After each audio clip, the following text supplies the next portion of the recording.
Okay, so really quick, I'm not sure if we had some technical difficulties there in the beginning. I hope that you got to hear Sunny's introduction of Eddy Cheung, because this first set of questions is meant to help you get some really quick wins under your belt. Also, if you don't have a piece of paper, I like a place where I just kind of pull my cell phone out and put the calculator down so I can calculate how many questions or answers I get correct. With that, let's go ahead and we'll get started. In category 1, Eddy Cheung, we're going to choose Eddy Cheung for $100. And the question here is, how long has Eddy been practicing accounting? Now, we'll give you guys a moment, and then Eddy, we'll let you go ahead and give the answer. All right. The answer is 25 years. All right, so second question, this is going to be Eddy Cheung for $200. All right, and the question is, what professional accounting designation does Eddy hold? I hope this is an easy one for you guys. The answer is CPA. So what does CPA stand for? Certified Public Accountant. Moving on, I hope you guys have racked up an easy 300 points so far. Now we're going to move on to Eddy Cheung for $300. The question here is, what is Eddy's alma mater? And the answer is UCLA. Go Bruins. So to close up this category, some nice soft wins for you guys. Eddy Cheung for $400. And the question here is, what firm did Eddy start his career at? One of the big four? Yeah. One of the big four. That's your clue. One of the big four. All right, and it's maybe a couple of names pushed together. The answer is PricewaterhouseCoopers. So there's 4 big accounting firms that dominate, and if you know any of the Fortune 500 companies, one of these 4 will be servicing them. So that's where I started my career. All right, so we're going to move on to the next category. Yep. So it sounds like college is what we're going to talk about next. And so now that we know that Eddy's qualified to talk to us about taxes, let's hear maybe what Eddy has to say about college, and let's see how much of this you guys already know. All right, so college for $100. The first question is a $2,500 undergraduate tuition credit. Okay, so what provides us a $2,500 undergraduate tuition credit? Eddy? The answer is the AOTC, the American Opportunity Tax Credit. And also another acceptable answer is the HOPE credit, which was preceding this one. So you can once you start to think about college, and there are some tuition credits. It's $2,500. That's the maximum. There's some income limitations, but it helps a little bit. It's not going to pay for it all, but it'll put a small dent into what you need to pay for college nowadays. So I have a question. Wouldn't it be better if I could just deduct $2,500, or would I prefer to have a credit? I mean, I kind of find there's always this kind of confusion in the conversation there between a deduction and a credit. Which one would you say is more valuable? So in this case, you'd want a credit. And here's the difference, okay? When you get a credit, and I say $2,500, if you qualify, I give you $2,500. You actually get $2,500 back on your tax return. A $2,500 deduction means, let's say you make $100,000. You would reduce the $100,000 by $2,500, and you pay taxes on $97,500. So maybe that saves you $800, right? So one's worth $800. You want the credit where it actually gives me $2,500 back to my pocket. Yeah, I think a lot of times people actually think of deduction almost like a credit, right? This dollar for dollar reduction of my tax liability, but it's just reducing what I pay taxes on. That's right. That's right. Yeah. All right, that's a good one. Okay, next, college for $200. Okay. This is a Roth-like account to save for college. All right, so this requires you to have some knowledge of what a Roth is, or very traditional. Sure. But it's a great way to save for college. So in other words, this is an account, right, where we can essentially get some tax-free growth out of it. Yeah. Right? Yeah. So what kind of account is this that's specifically meant for college? So this would be a 529 college savings plan. Okay, and what do we mean by Roth? Okay, so when you put into a retirement plan, like a 401k or a traditional IRA, what happens is if I put 10,000 in, I would reduce my income by 10,000. Okay, and I get a tax benefit right away. I get to take a deduction. So if I make 100 grand, I deduct it, I pay taxes on 90. Okay, a Roth means I put in the 10,000, I get no tax benefit today. What I get is if it grows, and in a 529 college savings plan, when it grows, you don't have to pay on any of it if you use it for college. And that's what it's for. And it's meant to, you put it in the market, they're gonna automatically invest it. It grows, you fund your kids' education, and as long as you use it all for education, you're good to go. So I'm a parent, I have 2 kids, right? And I want to save for them, but what happens if it gets spent on something that's not college related? It's not an education expense. Right. So what's good about it is that not only that scenario, but let's say your kid decides, I don't want to go to college. That's for the birds, right? So you can still pull the money back out. The money that you put in is not taxed, but the earnings will be taxed. So let's say you put in 10,000 and it grows to 30,000. The 20,000 extra you'll pay taxes on, and there'll be a 10% penalty as well because you didn't use it for its intended purpose. But the idea is, and this is usually not the problem, but you start putting it in and you actually fund your kids' education, which is usually the problem. It's usually that the problem isn't that you don't have enough, it's that you need to put in enough to save for college today. Very good, very good. Okay, so moving right along in college, we're going to go college for $300. So this next question here kind of relates to our last answer, and that is tuition, computers, room, and board. All right, and so if we're thinking about what the last question we just had, or the question before, hint, hint, yeah. what do you think the answer could be? And Eddy Cheung says these are eligible 529 plan expenses. Okay, so what does that mean? When you do the first one, the American Opportunity Tax Credit, the AOTC, you primarily focus on tuition and supplies, and that generally means a computer. That's usually the bigger one. But the other big portion, which is a pretty good expense, but the other big portion of going to college is room and board. The AOTC, you can't use those, but the 529 you can. And so that's really cool. So, if you want to put away 10, 20,000 and it keeps growing and it goes to 50, you can use it all for room and board and tuition. So it covers a lot of what they need in order to get there. So let's pretend that my kids right now, I put $2,000 away for them in a 529. Mm-hmm. And then by the time they reach college, it has grown and now it's worth $5,000. Mm-hmm. I can go buy them a $4,000 computer, mm-hmm. and I'm not paying any taxes on any of that growth or gain that I got. Absolutely, absolutely. And then you take the extra 1,000, throw it towards tuition, and voila, yeah, you're good to go. Here we go. All right. Very good. All right, let's keep rocking and rolling here. All right, so to close out our college category, we're going to go college for $400 here. All right, critical thinking, movers and shakers, self-development. Hint, we're talking about college. Right. What could the possible answer to this be? Right. This is a little bit cryptic and more of an opinion, but true value of college, so if you went to college, you might take English, physics, calculus, economics, sociology. I would say, at least the people I deal with, they don't really work in the field in which they majored in. And for those of you that are on the call with us today, would you say that the true value of college is more a waste of time after all the money I pay for it, right. or it's worth every penny? Now, I didn't give you an option in between, so you're going to have to pick one or the other. That's right. And that's it. We are closing the poll out now.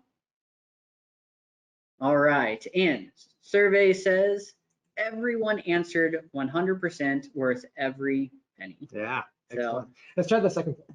Okay. Yeah. Does your current job relate to your major right now? All right, so here we're going to close the poll out now. We got 76% of our viewership has responded, and we have 54% said yes and 46% said no. Wow, that's really fascinating. Time to move on to our next subject, which is home. Okay. All right, so home for $100.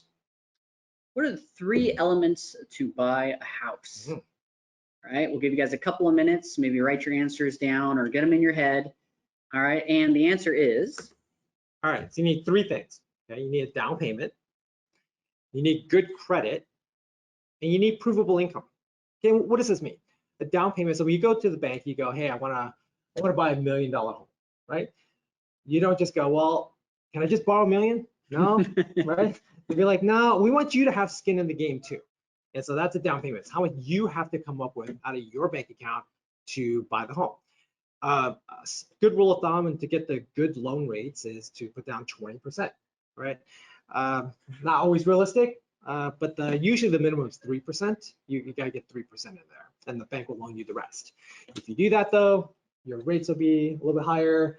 You'll have to pay PMI, private mortgage insurance, which is really you buying insurance in case you default and don't pay, then the lender can collect that insurance on that loan. So you're buying insurance in case you default. It's required if you're below 20%. So you want to try and get the 20% if you can. Sure, essentially it's making you a little bit of a higher risk. Yeah. Right, and what's insurance for? It's to protect us against risk, and the bank is just looking for some safety. That's right. You need good credit. We live on credit in the U.S. and so you want to get a good FICO score, keep your credit up, usually you want to be 740 and above. 720 usually it might be okay, but you want to try to keep a good high credit score, and you need provable income. Okay, what does that mean? If you work under the table and you make lots and lots of money under the table, that's okay, I guess. It's not what you're supposed to do, but if it's not on paper, it's not going through being reported on a tax return, then the bank is not going to count it. Okay. Sometimes you can find some lenders that will do bank statement audits where they will go through your bank statement and they'll say, okay, you're self-employed. We understand that scenario. They'll usually charge you much higher interest rates on your loan, but you can still get the loan done. But in general, if you want the best rates and the normal type of loans, you need a good down payment, you need good credit, and income that we can report that's provable. Yeah. Very good. All right. So hopefully that was a nice, easy $100 win for you guys there. But we're going to continue to build on top of that, and we're gonna make it a little bit harder. And this next piece I think is much closer towards taxes here, right? Yeah. We have the home now, yeah. Right? And so mortgage interest and property tax. All right. So what do you guys think this is as it relates to taxes? Yeah.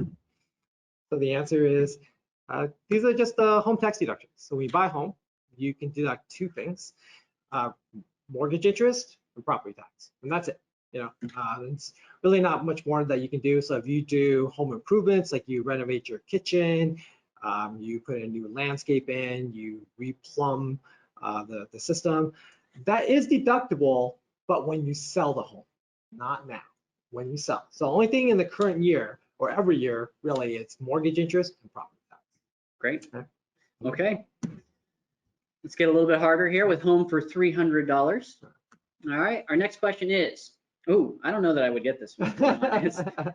Tax year in which the qualifying loan limit lowered from $1 million to $750,000. All right. And this would require you to know how the tax laws do change, and they do change. They change all the time. And so I track those, and I read a lot of the tax laws, and we keep track of these like this. Go ahead, we'll show the answer is 2018. And why does this matter? Okay, so let me give you an example. Okay, so let's say you buy a $1.25 million house. You put down 20%, you put down $250,000. So that means you take $1 million loan. Okay, pre-2018, what would happen is you get a mortgage interest statement, and it's called a Form 1098. It'll come from the bank.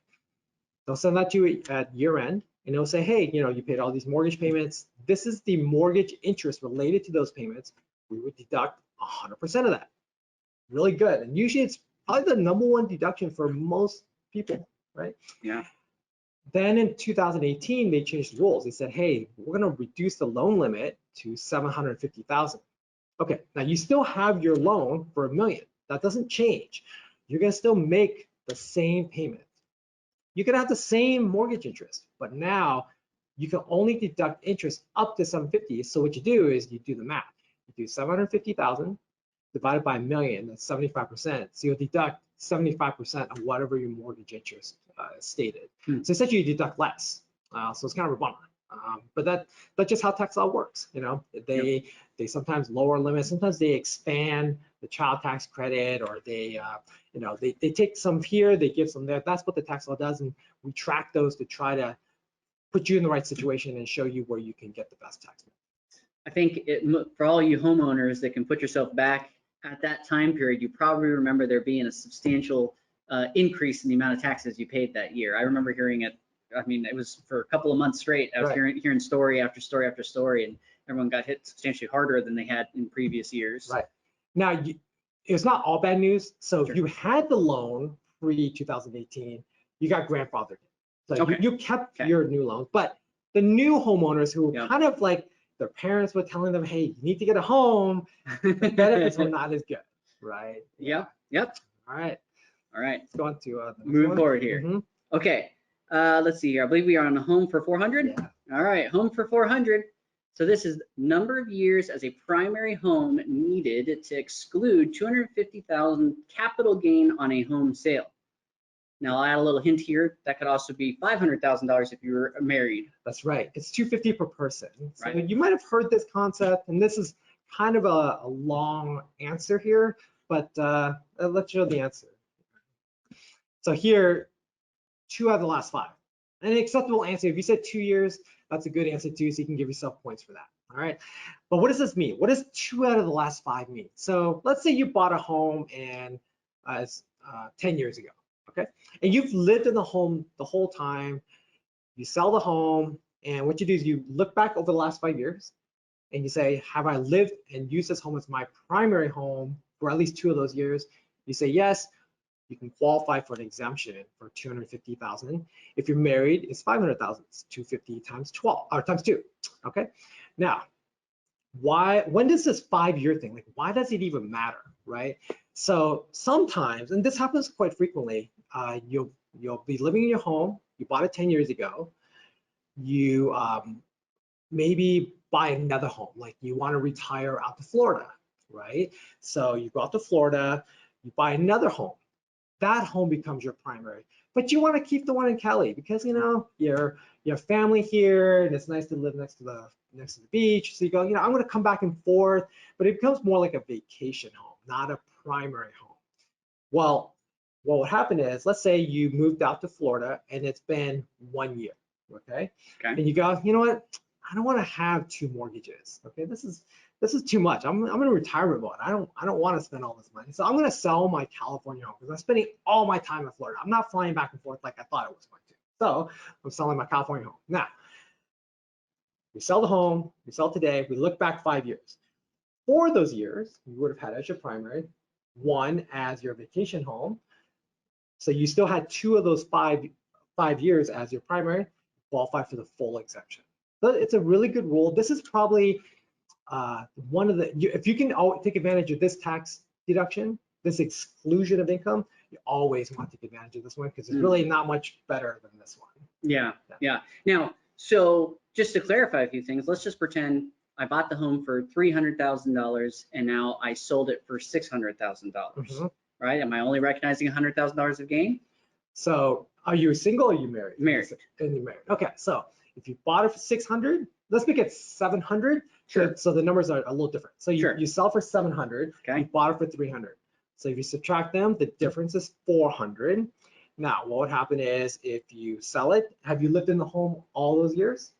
Yes, I've lived in the home all those years, and I paid the $300,000 out of pocket. Okay. Right up front, so I paid for the whole home on its own, and I even put a pool in the backyard. Wow, amazing. Okay, so here, remember we talked about you couldn't deduct the pool when you bought the home, okay, and during the year that you put the pool in, but now you can't. Okay, so now you put in the pool and it costs 50 grand. Sure. So your cost is 300 plus 50, so your cost is 350. You would sell for 700.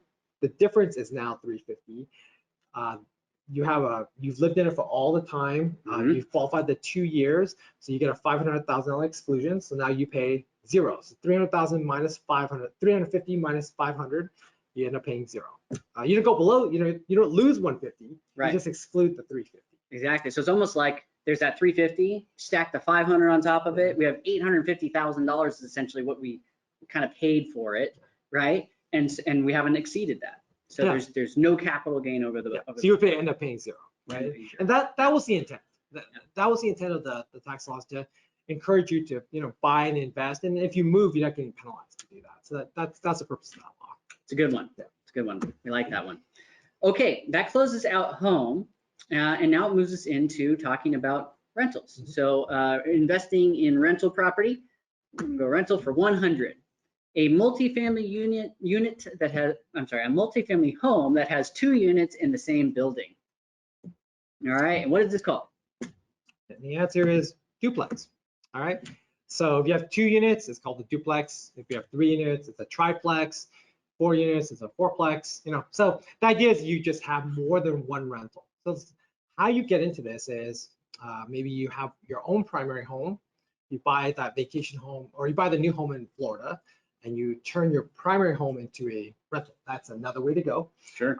But a duplex is a good way to, you know, to have maybe 2 renters in the same place, so you can consolidate your expenses. And maybe spread the risk a little bit, right? One tenant's out, the other one's still paying. Right. You know, we got a little bit of security in there.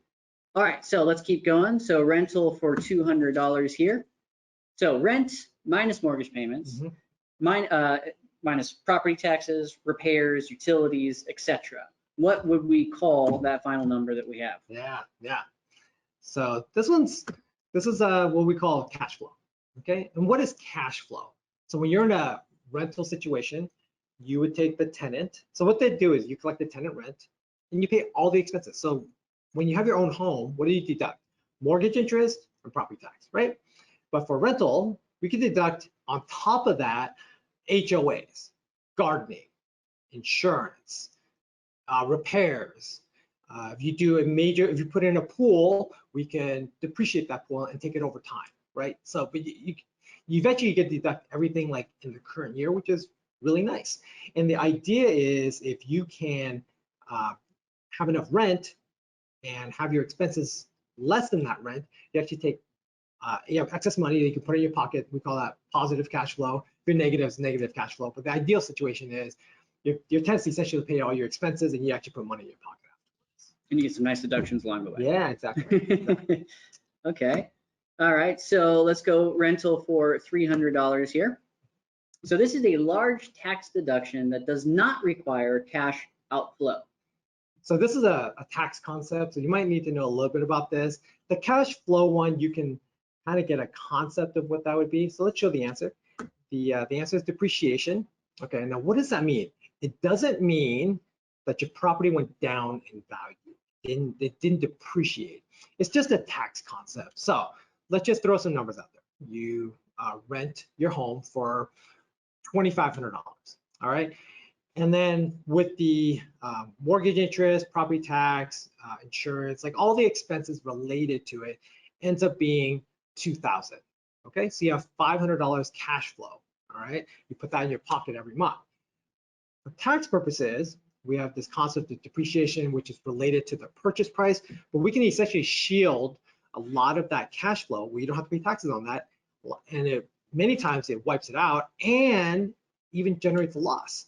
And let's say the depreciation is $700. Not only would you not have to pay taxes on that $500 cash flow you got, but you actually have a $200 tax loss, which I can now bring back to your W-2, take additional and help you get additional refunds. So it can be really good.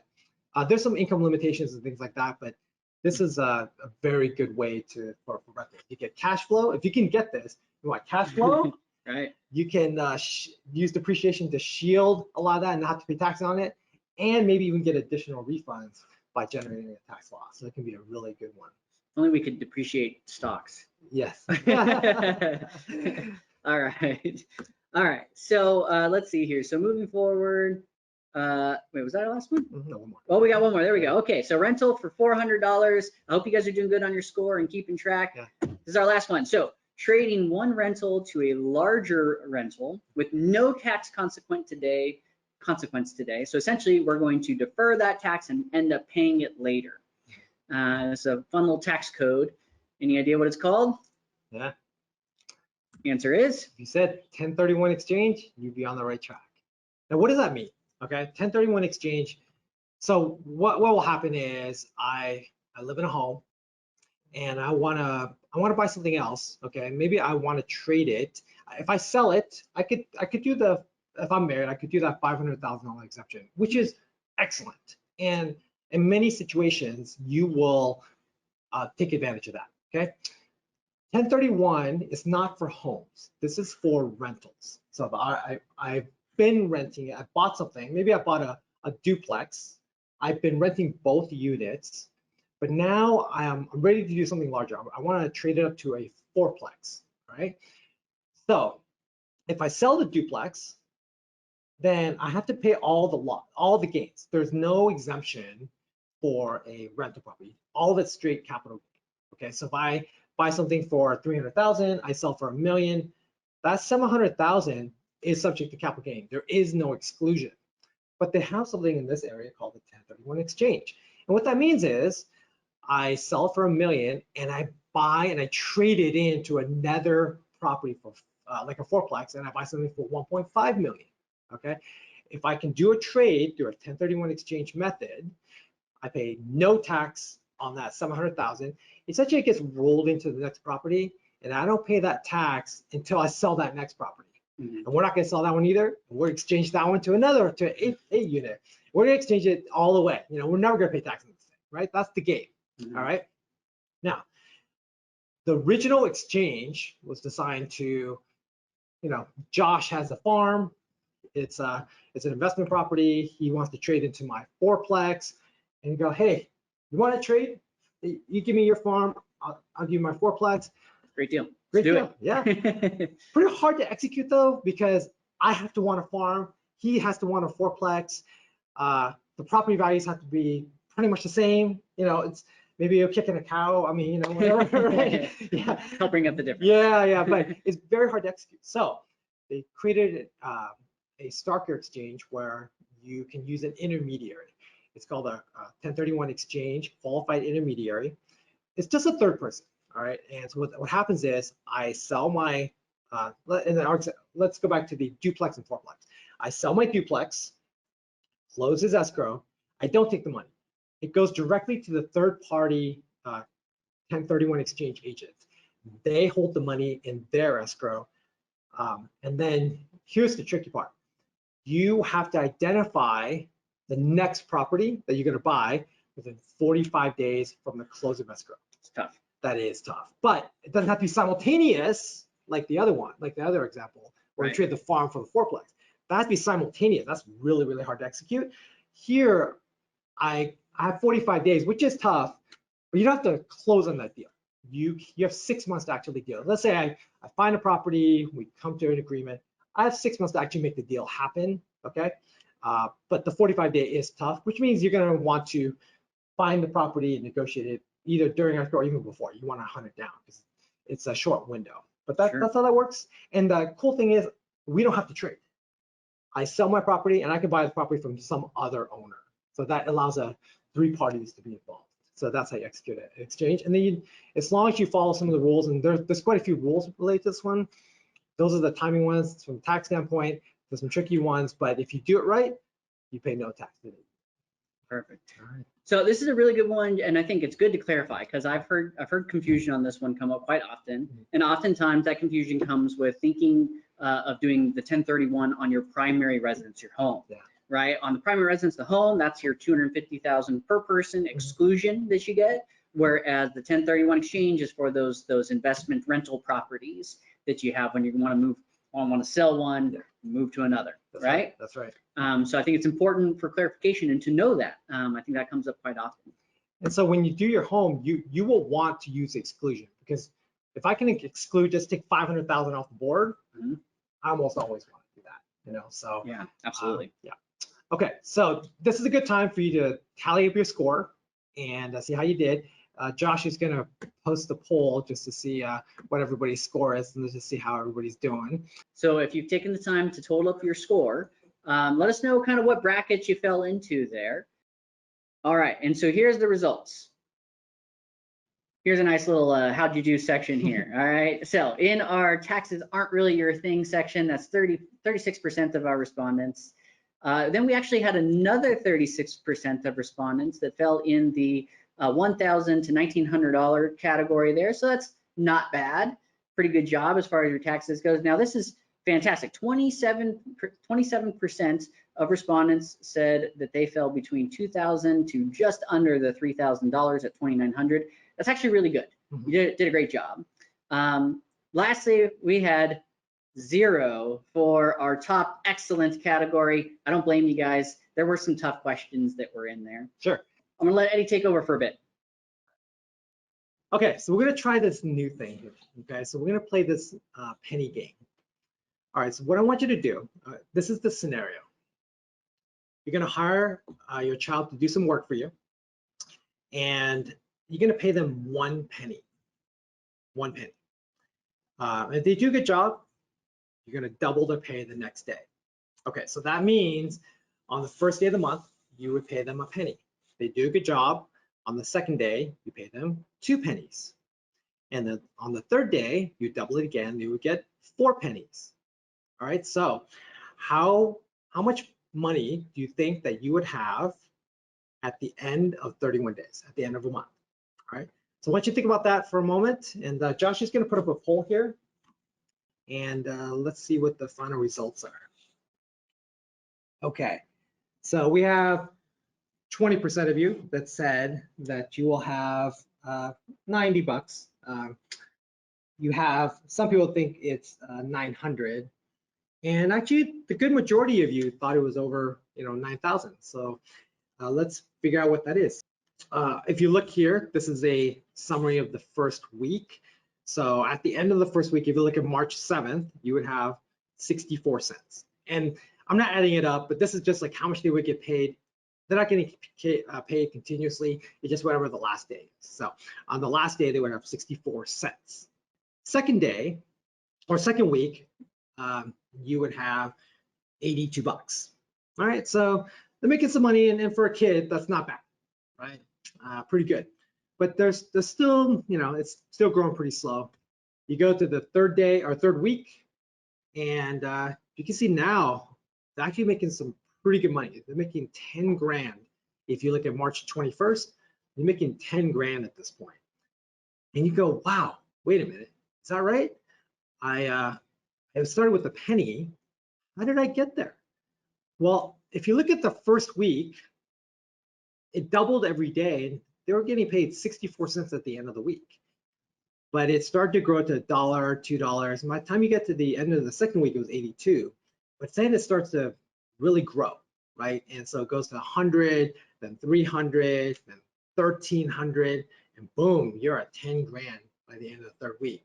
Now watch this. At the end of the fourth week, wow, it goes to 20,000, 41,000, and now at the end of 28 days, you're at $1.3 million, right? Wow. And get this, the last 3 days, holy smackaroos, you are at $10 million. So by committing to pay your kid a penny and doubling it every day, you are now committed to paying them $10 million after 31 days of work. Astonishing, right? So most of you seem like you're on track for that, and that's good. And what this is talking about is the compounding value. So you can apply this concept to if you invest into the stock market and you have things grow, and Apriem or other financial advisors, but they're going to talk to you about this and they say, hey, money grows over time, right? So what does that actually mean? Well, your money is not going to double every day. It's not going to double every year, but it will grow by some percentage, 6%, 8%, 10%. It will grow by some percentage, and it matters. And if you translate these days into years, it matters if you have money in there for 1 year or you have money in there for 31 years. There's a dramatic difference. So the more money you can put into a 401k early in your career versus when you put it later in your career really does make a difference because there's a compounding effect, right? So I think I'll turn back to Josh here or to Sunny. Thank you very much. Guys, so sorry for the technical difficulties at the beginning, in case you guys missed it.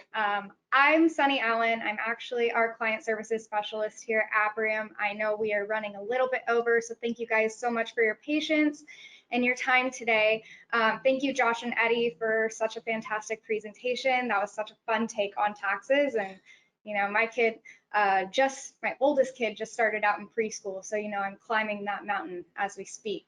we know how expensive it is for sure. Have a great day, everybody.